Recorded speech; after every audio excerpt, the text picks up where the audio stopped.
Timur نے کہا، اے نور الدین، خطا کی اس مہم پر روانگی سے قبل میری خواہش ہے کہ تمہاری شادی کر دی جائے۔ اے نور الدین، میں اپنی زندگی ہی میں تمہاری حویلی کے آنگن میں تمہاری بیوی اور بچوں کو دیکھنا چاہتا ہوں۔ اے نور الدین، میں جانتا ہوں اینجلینا کی تمہارے ساتھ محبت اب دیوانگی کی حدوں کو چھو چکی ہے۔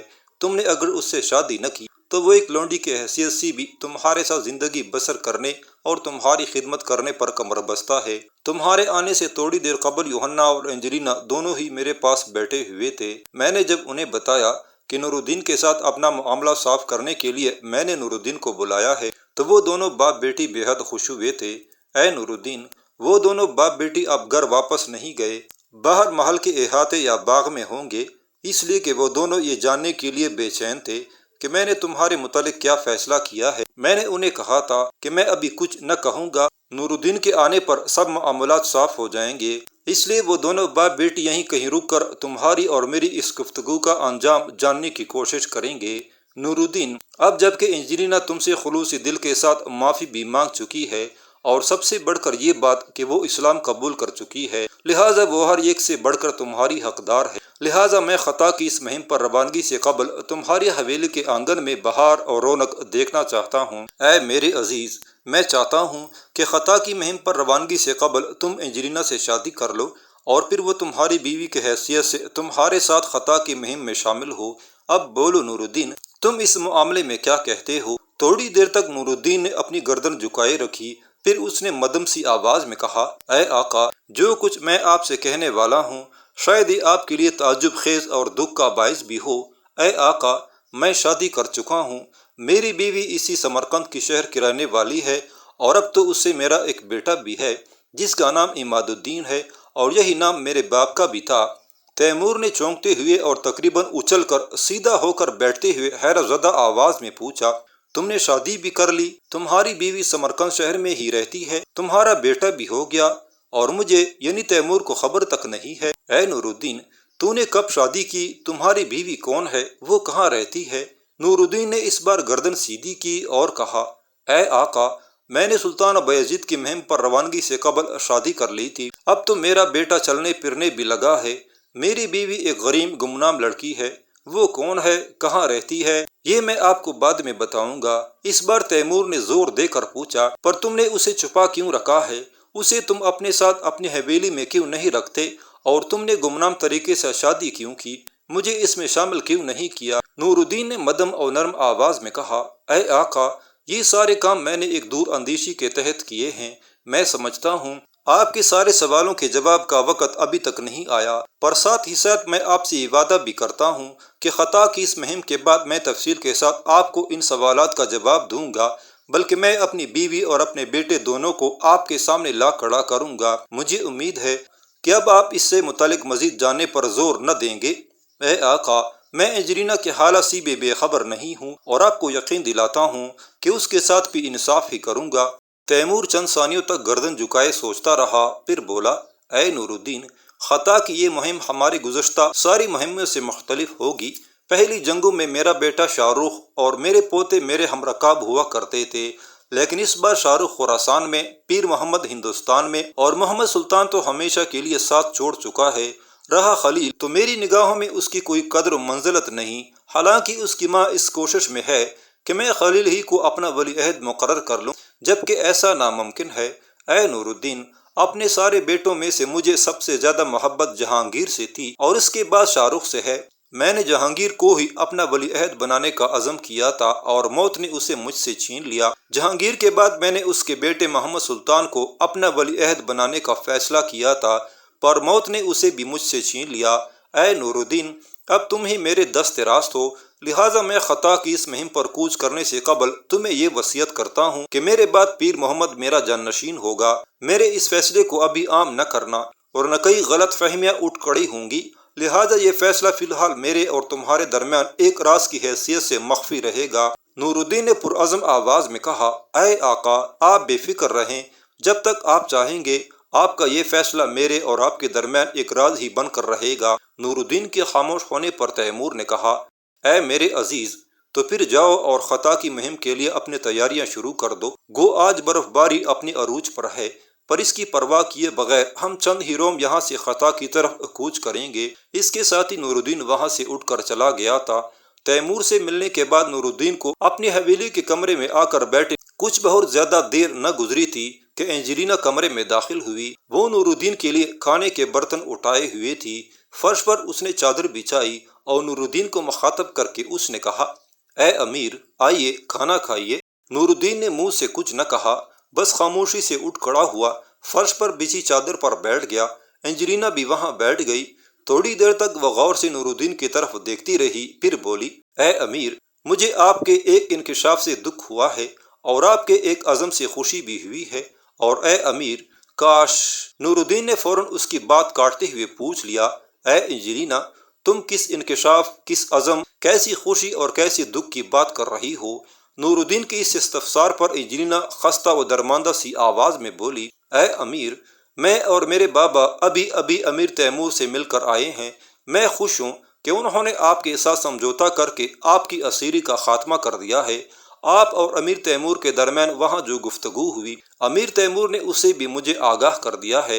اے امیر، آپ کے اس انکشاف پر مجھے انتہائی دکھ ہوا کہ آپ سلطان بایزید کے خلاف مہم پر جانے سے قبل ہی شادی کر چکے ہیں، اور یہ کہ آپ کا ایک بیٹا بھی ہے جو چلتا پھرتا ہے۔ اے امیر، کیا میں اس قابل نہ تھی کہ آپ مجھ سے اپنی اس شادی کا ذکر کرتے؟ بخدا میں بخوشی آپ کی شادی میں شرکت کرتی۔ میں نے عریسہ کے لیے کچھ زیورات بھی بنا رکھے تھے اور یہ ٹاند رکھی تھی کہ جب آپ کی اس سے شادی ہوگی تو وہ زیورات میں خود اپنے ہاتھوں سے اسے پہناؤں گی، لیکن آپ نے چوری چھپے اس سے شادی کر لی۔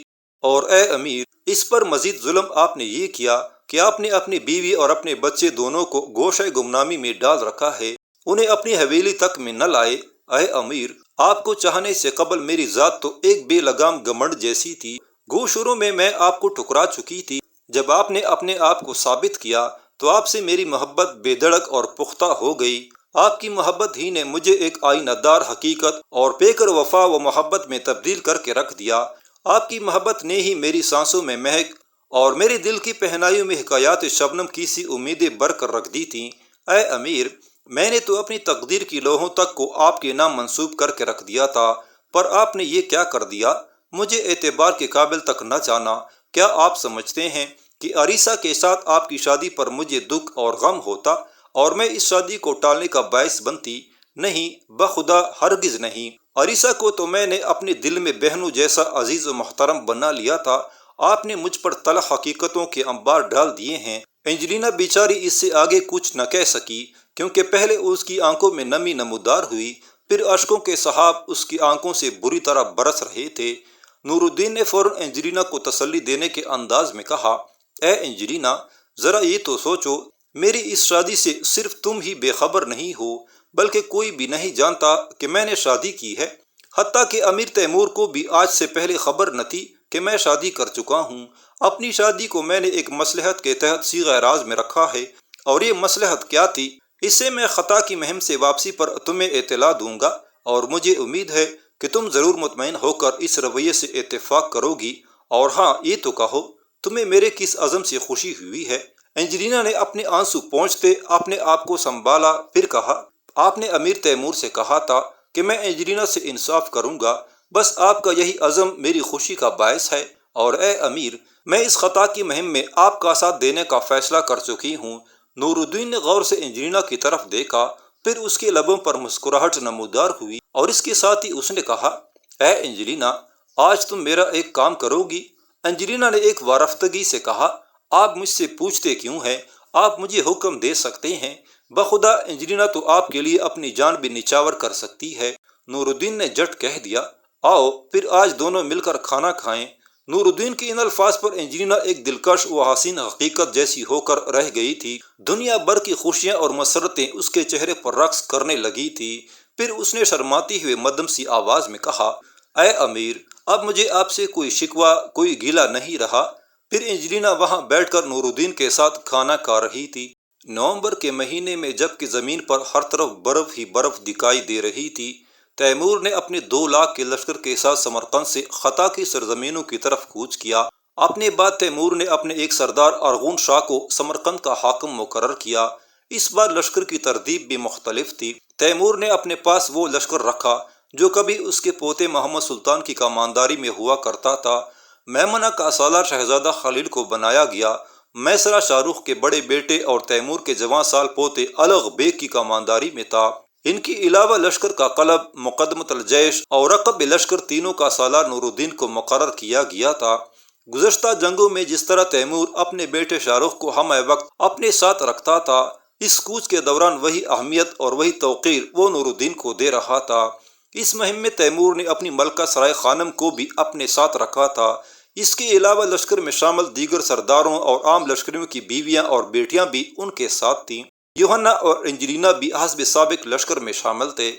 تیمور نے سب سے پہلے شہزادہ خلیل کو کوچ کا حکم دیا تاکہ وہ آگے آگے رہ کر برف باری کے باعث راستوں کے دشوار اور خراب ہو جانے کی خبر دیتا رہے۔ اس کے بعد دیگر لشکر کے ساتھ تیمور نے کوچ کیا اور یہ کوچ بھی بڑا عجیب اور ہولناک تھا۔ لشکر کے اندر اتنی بڑی گاڑیاں تھیں جنہیں کئی گھوڑے کھینچ رہے تھے، اور یہ گاڑیاں برف کے اندر سفر کرتی ہوئی یوں لگتی تھی گویا ایک پورا چوبی شہر حرکت کر رہا ہو۔ ان گاڑیوں کے اندر سامان رسد تھا۔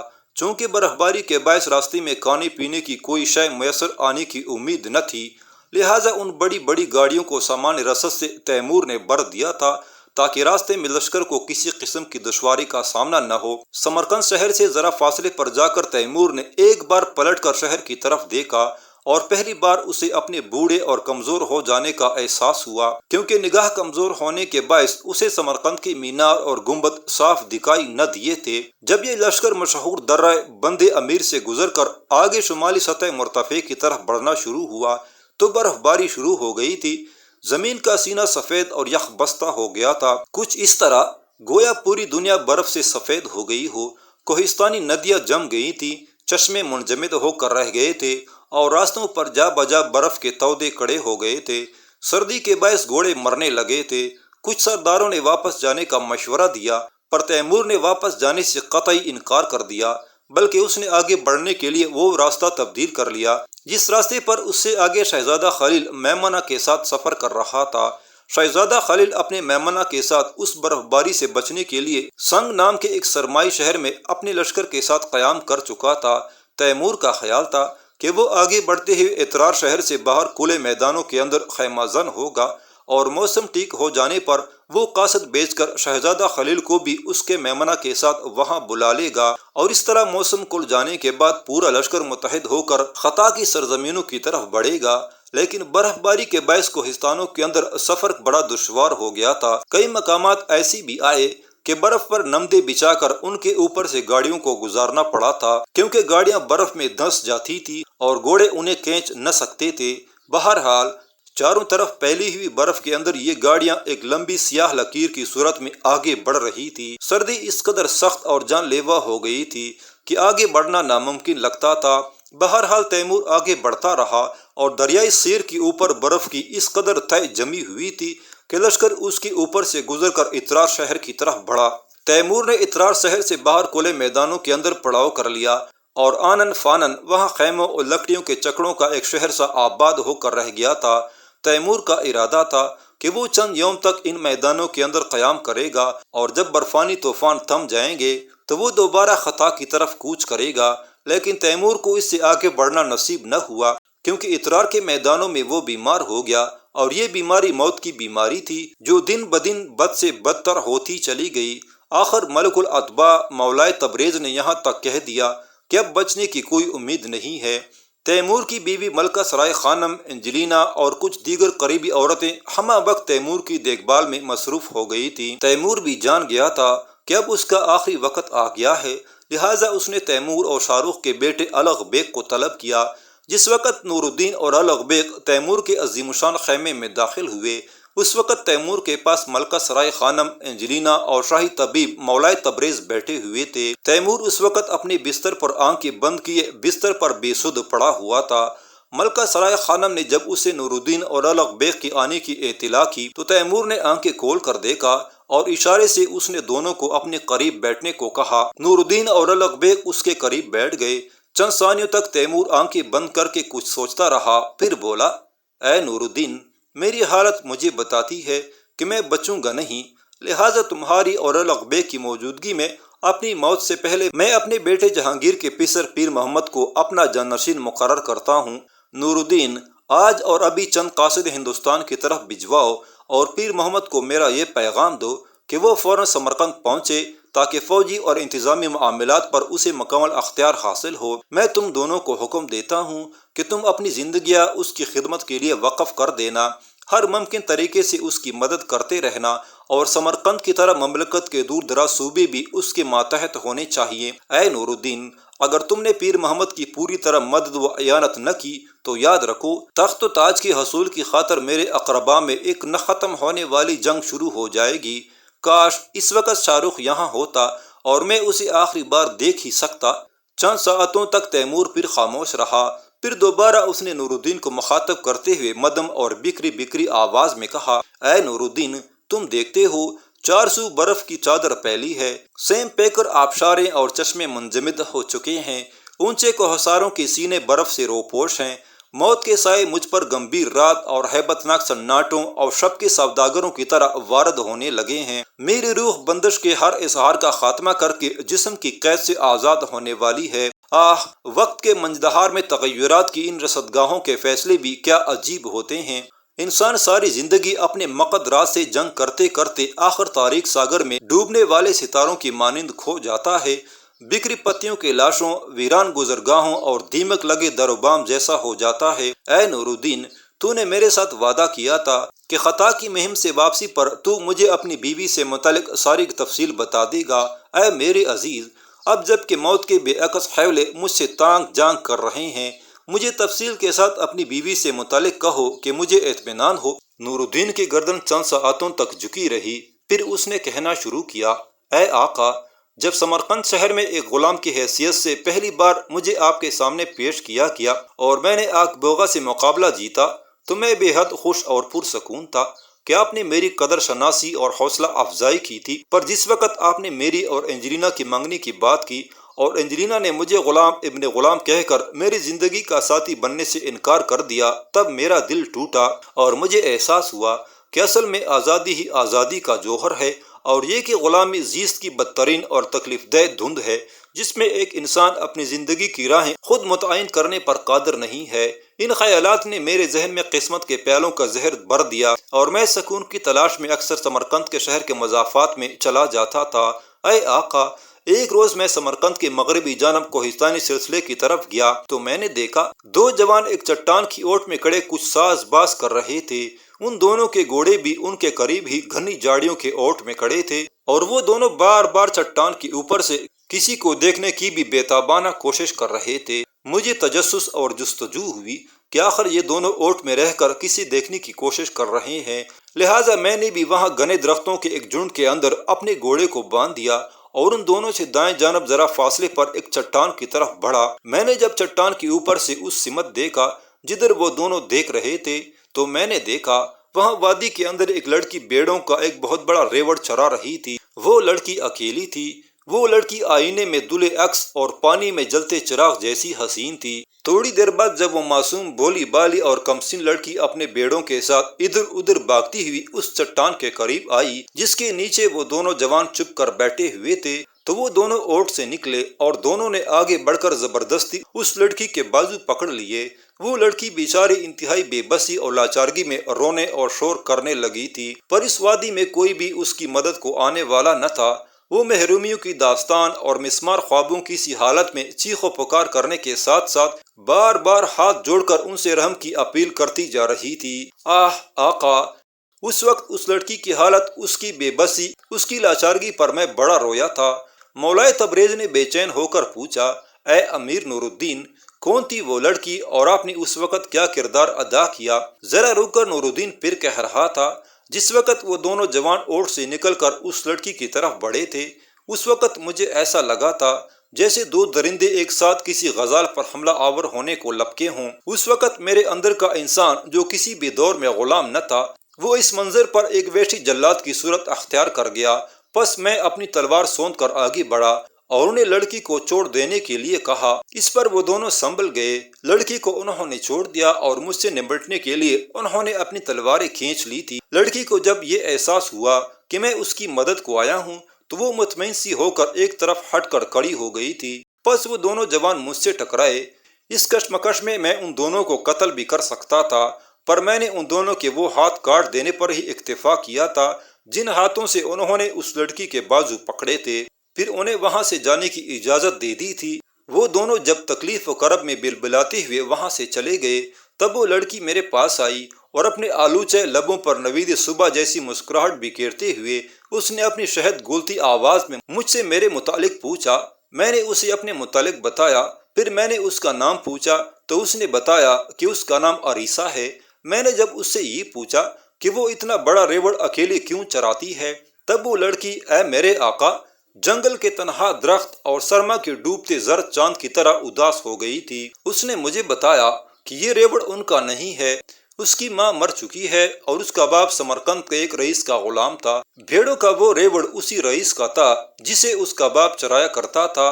پھر ایسا ہوا کہ اس کا باپ بیمار ہو گیا اور اس کی جگہ عریسہ ریوڑ چرانے لگی۔